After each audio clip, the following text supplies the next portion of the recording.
வெண்ணிலவின் அழகு முன்னழகு அதை ஊரறியும் பின்னழகு என்பது எப்படியோ அது அறிவார். முன்னழகு எப்போதும் அழகென்று இங்கு உள்ளதென்றால் பின்னழகும் நிச்சயம் அழகுதான், அதை நான் அறிவேன்.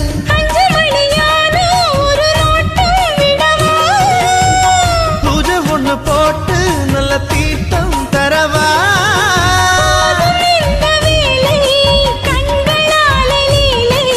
சிங்கார பெண்கள் எல்லாம் அட உயிருள்ள பெண்கள் இல்லை.